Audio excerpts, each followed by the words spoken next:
is the day after the night before, and I'm still not quite sure what I saw was reality. I've seen a lot of people say the same thing, that it felt like a fever dream, or it felt like it was not real, but it was. It was sadly all too real. Hello and welcome back to, I've called this series 5 Things We Learned, but there is so many things that we have learned over the last 20 or so hours following the results. As always, please do like the video, subscribe if you haven't done so already, and hit the bell notification to be notified of any future content on the channel. With that said, let us get into things. There's not really any particular order. I just want to have a whinge. I just want to have a moan. It's the worst defensive record in Chelsea's history in the Premier League, and I need to get the stats up. It's going to be a bit of an off the cuff episode today, as I want the vibe for this series to be is more just like me talking to you. No script. I've got some notes, but they're just bullet points, and we just have a bit of a chat. Get your comments in as I'm talking, and we'll just have a bit of a chat. It's more or less a bit of a podcast here, I would say. But our defensive records, we're still one off better. Or one better off than we would have been because of the Everton result. 6-0 the game before this to then go and lose 5-0. It's outrageous. But 57 goals conceded. 57 goals conceded is absolutely it's absolutely ludicrous. I'm trying to get the stats up here. So Chelsea's league finishes by season. And so we go to the season. I hope it shows you goals against. Here we go. So in my lifetime, and I was born in 1995, October of 1995. So that means we would have been, what, a month or two into the 95-96 season. So no, I wasn't born straight into the Roman era. We were obviously still, we weren't under Roman. We were still doing well, though. I think that the year I was born, we finished 11th. We conceded 50 goals. Is that right? 50 goals. Wait a second. Goals against is that row 1995 to 1996. We conceded 44 goals. 44 goals, and we finished 11th. After that, we finished 6th. That was 55 goals. We've now conceded more than that, even though we finished lower, or higher in the table, rather. 43, 30 goals. 30 goals in the 98-99 season, by the way. 34, 45, 38, 38, 30, 15, obviously. 22, and then it just keeps going and going and going. Really good seasons. The 15-16 season, 53 goals conceded in that season, so we came close. But I remind you that that was a season in between a title-winning season and another title-winning season. So a lot has changed. A lot has changed. The 1920 season, 54 goals conceded there. Last season, 47 goals conceded, but all the same, we have now conceded 10 goals more. 10 goals more with still, how many games? 6 games to go. This is going to get to the point where we are just unbelievably higher than our worst ever record. And for that, I move on to a two-parter to this one, and I hope you're still with me, because this is more of a rant than anything. Badiashile is not, and it pains me to say this, it really, really truthfully does, but Badiashile, for now anyway, is not the man we thought he was. He just isn't good enough. Whether it's down to injuries, every single fucking thing these days is down to injuries. It doesn't matter what happens. We win, The players are young. They're full of full of energy, full of spunk. They're ready to go, but we still have injuries. We lose. We've got injuries, and the players are young.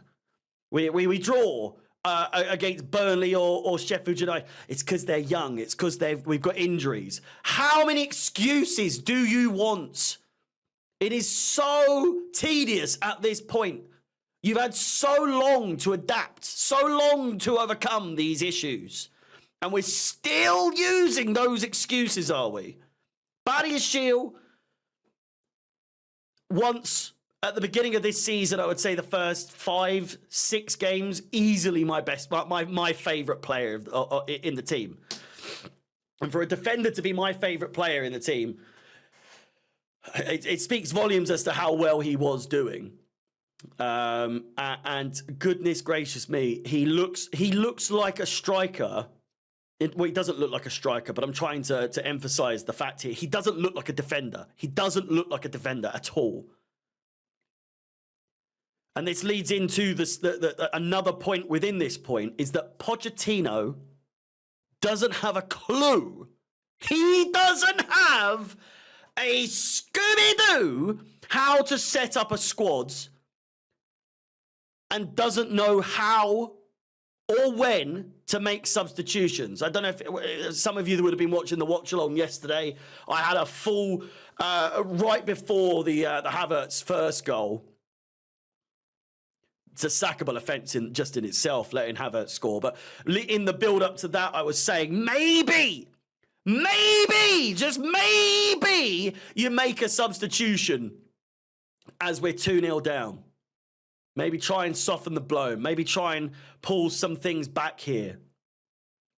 And he didn't. And what he did do was eventually bring on Raheem Sterling, if I'm not mistaken. Allow me to just quickly get up the substitution. So it was Raheem Sterling in the 66th minute, but also Trevor Chalobah. Why was Chalobah not starting? Why? Why was Chalobah not starting? I don't understand. Which again leads into key examples of what Poch hasn't got a fucking, not even a single idea what he's doing, is that starting Badiashile and Disasi together, a failed pairing at Monaco, instead of an as informed as he can be at the moment, an informed 24-year-old Trevor Chalobah. Thiago Silva, sure, 39 years of age. He's just played against City a couple of days ago, but Chalobah should be ready to go. Again, injuries were a thing in his career earlier this season. But he's been back. He's been back a while now. He's been back. I can't work it out. Badiashile hasn't had a good game in weeks. In months, he hasn't played well at all for ages. And you play him against one of the most deadly sides in the league. Not one of the most deadliest side in the league. Where's the thought process? Other than, well, Chalobah might have a bit of a sore leg or so. Fuck me. They're getting paid enough to play. I'm sure he wanted to start. And then the fact that you bring him on anyway, when we need goals, you bring on defenders. Trevor Chalobah, Thiago Silva, and Cesar Cazadei alongside Raheem Sterling, which, if you're going to bring Sterling on as a substitution when we're already 3-0 down, there's no fucking point. There isn't any point. Which I know it's contradictory because I'm like, well, if he doesn't, just don't make a sub at that point. If we're already 3-0 down, what's the fucking... Do you get what I'm saying? I'm going around in circles, but... Does he make defensive subs? Does he make attacking subs? At that point, he's already fucked it because guess what? He should have made substitutions at half-time. He should have done it at half-time. What did you see? What did you see at in the first half to suggest that starting 11 should have played the entirety or gone into the second half as is. Why are you playing Enzo Fernandez when he clearly, as is well established now, needs surgery? Why are you starting Alfie? You're just feeding Gilchrist to the fucking wolves. You're just feeding him to the pack of wolves at this point as well. He got absolutely embarrassed with that goal, with that first goal. I'm sure he got embarrassed with a couple of the other ones, but that one, that first one in particular, got absolutely torn apart for no reason. For no reason whatsoever. It's not going to do his confidence a world of good. It's not. Being a part of the team that is Chelsea's biggest defeat against Arsenal ever. I don't know. Going 6-0 one game to 5-0 the next. It just illustrates the level of shit that we're in at the moment. It really does. Against Everton, we saw the absolute best that this Chelsea side has to offer. And yes, we weren't without Palmer, but just it is what it is. we are Cole Palmer FC. But we saw the best that this Chelsea side has to offer in terms of pattern play, pressing, and creativity. Against Arsenal, we saw the absolute worst that this Chelsea side has to offer, from defensive ineptitude to lack of pressing and a total lack of spirit when all seems lost. As soon as we went 1-0 down, it was just the heads dropped. Because guess what? Too many young players. Too many young players. Alex did a Twitter space. Alex Goldberg did a Twitter space. And he was discussing the fact that contracts and incentives, whilst the amortization at first may have seemed like we'd beaten the system, have absolutely fucked us right up the ass. Players want to score goals based on their incentives. Jackson, now it all makes sense when you really think about it. Jackson, excuse me, 1 second, and it's got that bad already. Jackson and Madueke getting as angry as, and I'm not defending their actions. I'm not defending their actions from the other day with the penalty. But when you really think like the contracts, what they're being paid, it's very high. It is very high. But when you think about the incentives that are on top of that, because of the longevity, the length of the contracts that they are on, right? We'll look at what are we saying? So the average salary. Not average salary, position. Where is Nicholas Jackson? 30, how much? So the average salary of Nicholas Jackson, 3.38 million he's on. Poor Nicholas Jackson, 3.38 million divided by 52 weeks. He's on 65 grand a week, which I know a lot of you are thinking, oh, what I would do for 65 grand. He's a professional footballer at Chelsea Football Club. That is fucking peanuts. So you can understand, I'm sure, that based on a goal-to-goal ratio, especially if he got a brace in that game, because he's already scored one, I would imagine the more you score in a game, it's going to just boost even more and more and more and more. Madueke, he's on even less, 2.6 million a year. Is that right? Fucking Jesus. 2.6 million a year.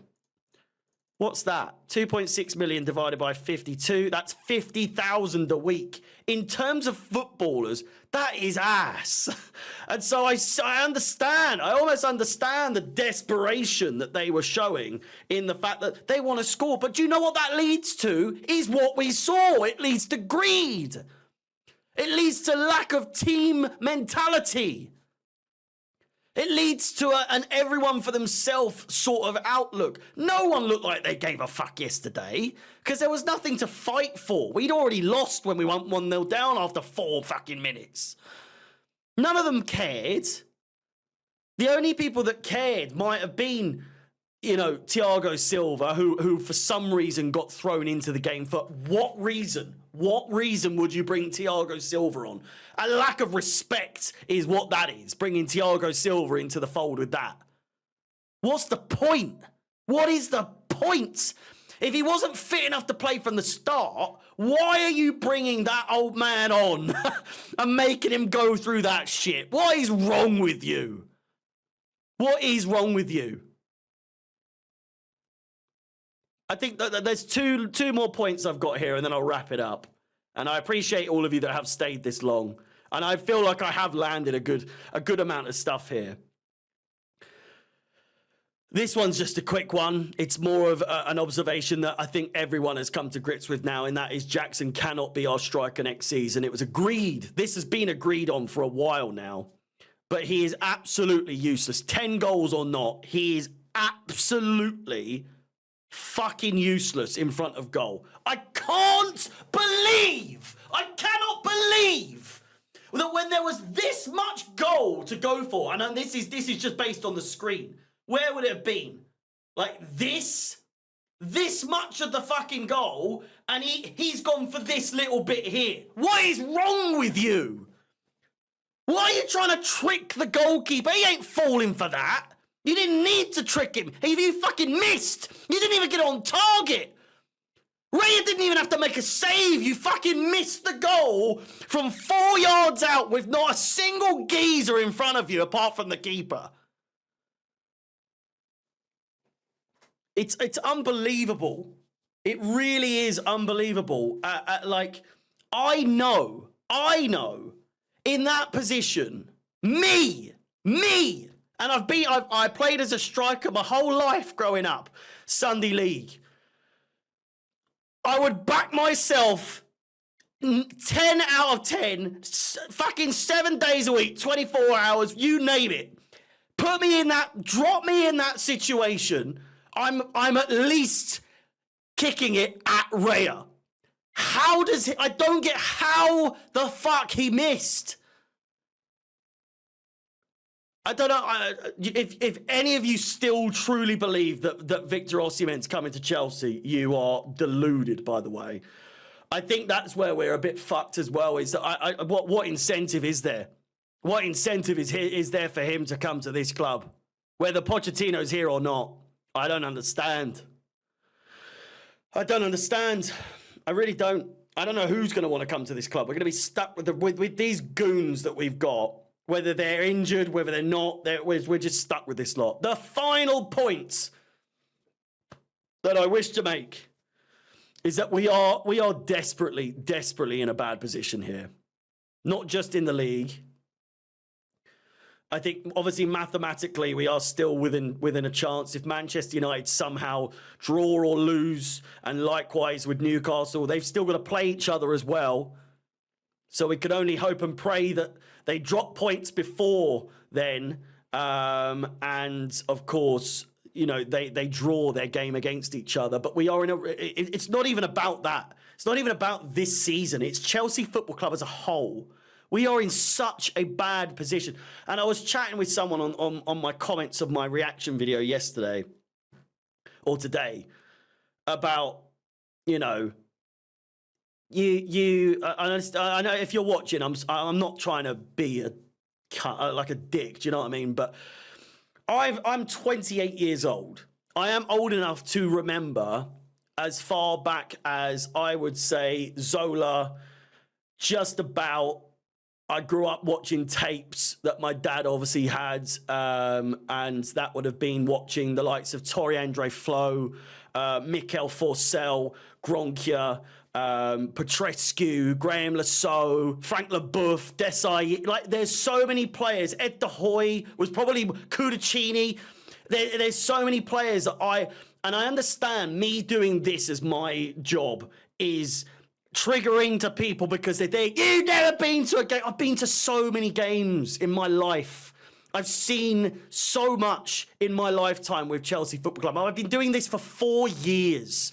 This is nothing. This doesn't speak for my knowledge of Chelsea Football Club. And I know that people that do what I do, it really grinds the older people's fucking gears. It grinds most people's gears because it's all a bit overreactory and all that sort of thing. If it wasn't, it wouldn't be entertaining. I'm not saying for 1 second I'm putting it on. I am this passionate. Trust me, I am this passionate, which is why I'm so angry when I see that performance against Arsenal, or I'm so passionate when we see the one against United the other day. I've seen a lot. I'm not old enough to know past, or before. Like, naturally, I wouldn't remember before 1999, probably. 1998, at a push. I would have been 3. But my dad was so insistent on, this is Chelsea house. You don't watch any other things.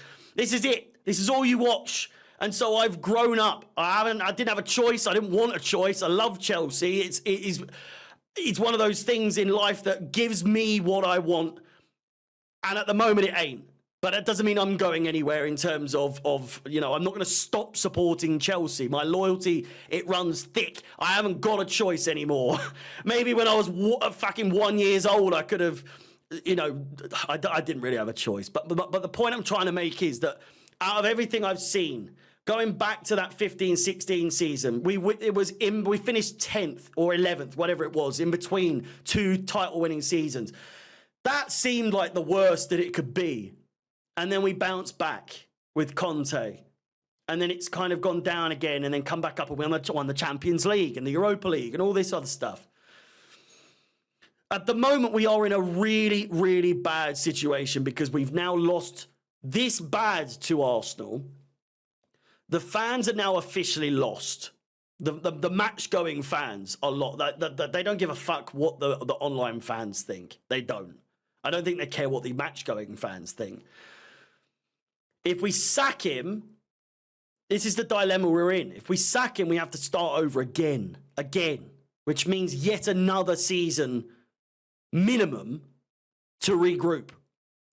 If we don't do it and we if we don't sack Pochettino, it's just going to be another season like it is this season until something somehow clicks. And then if it doesn't, we've wasted another season that we could have been getting just a bit better under someone else. It's just a lot of ifs, buts, and maybes, and no one knows what is going on. But if you are, the point I'm trying to make with that whole thing I was just saying earlier about my life growing up watching Chelsea, I understand if you are someone who had watched us when we were in Division 2 and getting relegated and all this sort of shit. But you cannot compare then to now when we are we're an elite club. We weren't an elite club in back then. We won stuff. We were still finishing in this between 6th up to even 2nd in just around when I was born, and then obviously Roman came in and all that stuff. But you cannot come at me saying you young fans don't know how bad you got it. We don't. We fucking course we don't. All we know is winning. But just because we used to be shit doesn't mean we should accept being shit now, because we have made something of ourselves. Chelsea Football Club, we won 2 Champions Leagues, 2 Europa Leagues, Cup Winners' Cup. We were the world champions 2-3 years ago. But because we were once shit, we're being ridiculed for, this is, you should be okay. You've got to stick through it through thick and thin. And I'm not saying I'm not going to, but I'm going to fucking call it out. If we are absolute ass, if we are shite, if we are absolutely the pits, this is the worst we've ever been in the last 30 years. If you can't see that something drastic needs to change, if you are okay with this, then you are the problem. You're the problem. If your standards haven't raised since winning all of this in the last 30 years, I don't know what's wrong with you. I don't know what's wrong with your mentality. If you're okay with this, Why do you support Chelsea? It's not like, oh, we'll be good again one day. I don't think that's necessarily the case anymore. I really don't. I really genuinely don't know. I can't see the light at the end of the tunnel. And just because again, 30 plus years ago, there was no light at the end of the tunnel. No one knew Roman Abramovich was coming in to save the day after Ken Bates obviously did the magnificent job he did to get us to the point where Roman could take over.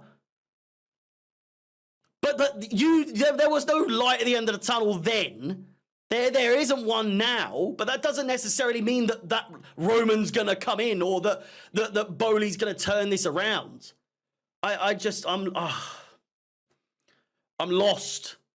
I'm a lost soul in this world of football at the moment. I for one cannot see how it can get better.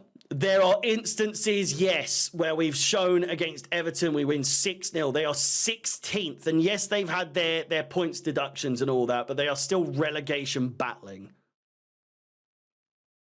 To go 6-0 one day, to then lose 5-0 to a team. Again, this whole thing of Chelsea are youngsters. They're so young. They're so young, aren't they? We're one place above Arsenal in the youngest squads in the league.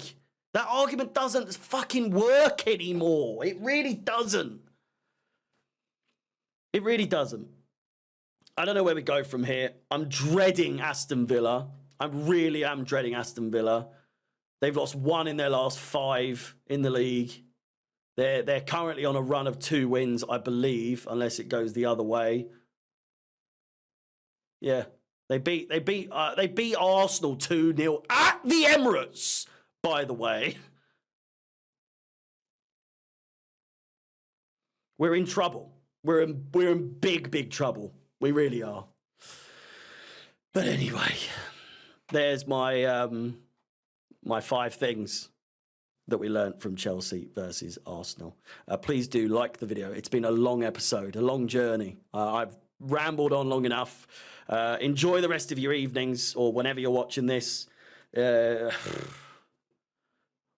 make it out. We'll make it out. I can't make any promises, but this is again, one last thing is that the mentality of Chelsea players in the last 20, 30 years was always, we are Chelsea Football Club, we'll find a way. These players, I don't know if they've got the fucking bollocks to do it. I don't think they've got what it takes to take us out of this. We need experience. That's the bottom dollar. That's the bottom line. Please do like the video, subscribe, hit the bell notification to be notified of any future content on the channel. My name is Harry. Up the Chels, and peace.